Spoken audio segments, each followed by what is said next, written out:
નમસ્કાર વિદ્યાર્થી મિત્રો, કેમ છો બધા? મજામાં ને? હવે વિદ્યાર્થી મિત્રો, આજે આપણે ધોરણ 2 માં વિષય પર્યાવરણમાં એકમ 1 છે શરણાઈ, ઢોલ અને રંગ. એમાં હવે આપણે આગળ જોવાનું છે, એટલે કે ધ્યાનથી જુઓ. 14 નંબર ઉપર છે, ધ્યાનથી જુઓ લખાય છે. પાના નંબર છે વિદ્યાર્થી મિત્રો 12. એમાં જુઓ, પહેલું તો આપણે વિદ્યાર્થીઓએ અભિનય કરવાનું કહો, એટલે કે વિદ્યાર્થી મિત્રો તમારે ઘરે અભિનય આ મુજબ કરવાનો છે. ગાય પાણી કેવી રીતે પીવે છે, કૂતરો પાણી કેવી રીતે પીવે છે, પોપટ જામફળ કેવી રીતે ખાય છે, અને એવી રીતે ઉંદર જામફળ કેવી રીતે ખાય છે, એવી રીતે તમારે ઘરે અભિનય કરવાનો છે. પછી ધ્યાનથી જુઓ, અહીંયા તમે જોઈ શકો છો શબ્દો લખેલા છે, પણ આમાં શું કરવાનું છે કે કેવી રીતે લીટીને અડાડીને લખવા. ફુગ્ગો, ફુગ્ગા, ફુગ્ગા, ફુગ્ગા, હિંચકો, હિંચકો, આ શબ્દ આપેલા છે, પણ લીટીને અડાડીને કેવી રીતે લખવા એ અહીંયા દર્શાવેલું છે. હવે તમારે એ મુજબ જ લખો. અહીંયા તમે જોઈ શકો છો ચિત્ર આપેલા છે અને અહીંયા એના વાક્યો આપેલા છે. પહેલું છે અહીં 3 ફુગ્ગા છે. બીજું, નિમેશ પાસે નવો મોબાઈલ છે. પછી હું વિજ્ઞાન વિશે ભણીશ. શ્રી કૃષ્ણ વાંસળી વગાડે છે. ઋષિ મુનિઓ યજ્ઞ કરતા હતા. તો વિદ્યાર્થી મિત્રો, આ વાક્યો છે તમારે અહીંયા આ ખાનાની અંદર લખવાના છે, પણ કેવી રીતે? આ મુજબ લીટી ઉપર નીચે અડાડીને લખવાનું છે. કેવી રીતે? અહીંયા તમે જોઈ શકો છો એ જ મુજબ તમારે સારા અને સુંદર અક્ષરે લખવાનું છે. હવે વિદ્યાર્થી મિત્રો, આપણે પાના નંબર 13 ઉપર વાંચો. હવે અહીંયા વાંચીશ, તમારે ધ્યાનથી સાંભળવાનું છે. અમે શાળામાંથી પ્રવાસે ગયા. અહીં અમે એક આશ્રમની મુલાકાત લીધી. આ આશ્રમમાં અનેક ગાયો અને વૃક્ષો જોવા મળતા હતા. અહીં કેટલાક લોકો યજ્ઞશાળાની અંદર બેઠા હતા. કેટલાક વ્યક્તિઓ અહીં યજ્ઞની તૈયારી કરતી હતી. અમારા શિક્ષક અમને આશ્રમ અંગેની માહિતી આપતા હતા. તેઓએ અમને જણાવ્યું કે અહીં મોબાઈલ વાપરી શકાય નહીં. અહીં મોબાઈલ વાપરવા ઉપર નિષેધ છે, એટલે કે મનાઈ છે. અમે શિક્ષકની આજ્ઞાનું પાલન કર્યું. હવે વિદ્યાર્થી મિત્રો, આ ફકરા ઉપરથી આપણે અમુક શબ્દ લેવાના છે. તમે અહીંયા જોઈ શકો છો બે શબ્દ આપેલા છે, શ્ર, શ અને ન. એના આધારે આપણે અમુક અહીંયા આ ફકરામાંથી શબ્દ લેવાના છે.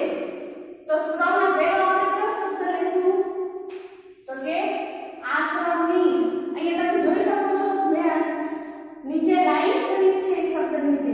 તો પહેલો લખશું આપણે આશ્રમની.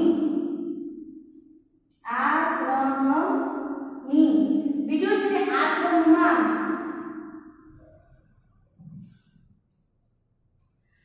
આશ્રમમાં. અને ત્રીજો છે આશ્રમ.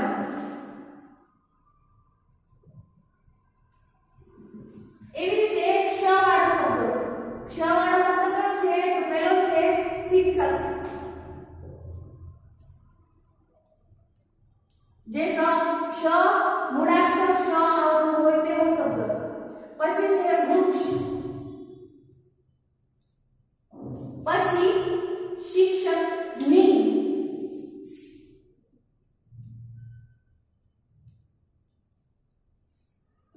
શિક્ષકની.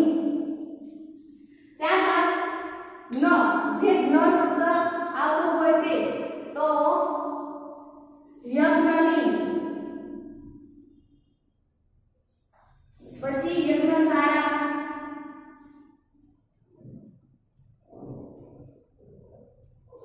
ત્યાર પછી બીજો કયો છે? તો કે આજ્ઞા.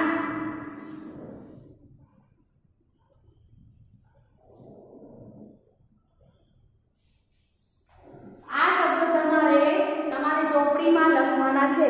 તમે અહીંયા જોઈ શકો છો પાના નંબર 13 ઉપર આપેલું છે અહીંયા એવી રીતે તમારે આ ખાનાની અંદર લખવાના છે આ શબ્દો તમારે લખવાના છે હવે વિદ્યાર્થી મિત્રો આપણે આગળ જોઈએ તો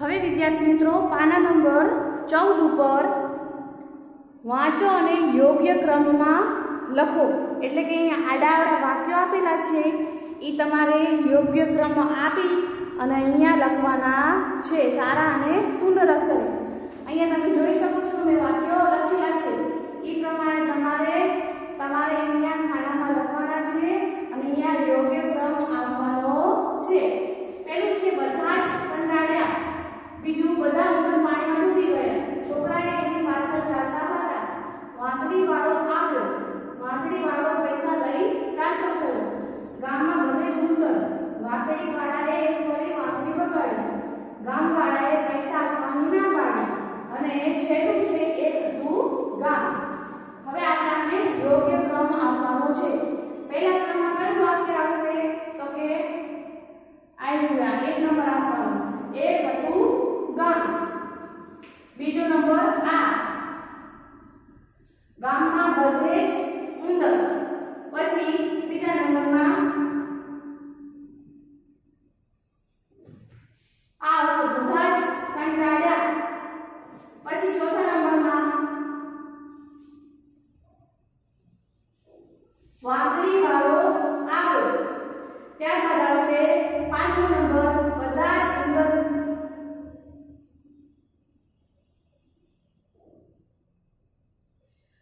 ઉંદર પાણીમાં ડૂબી ગયા એટલે આવશે 5 હવે આવશે 6 નંબર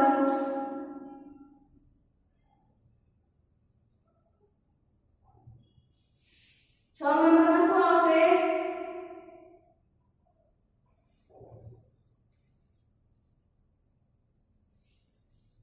ગામવાળાએ પૈસા આપવાની ના પાડી ત્યારબાદ 7 નંબરમાં વાંસળી વાળાએ ફરી વાંસળી વગાડી હવે 8 નંબરમાં શું આવશે 8 અને 9 નંબરમાં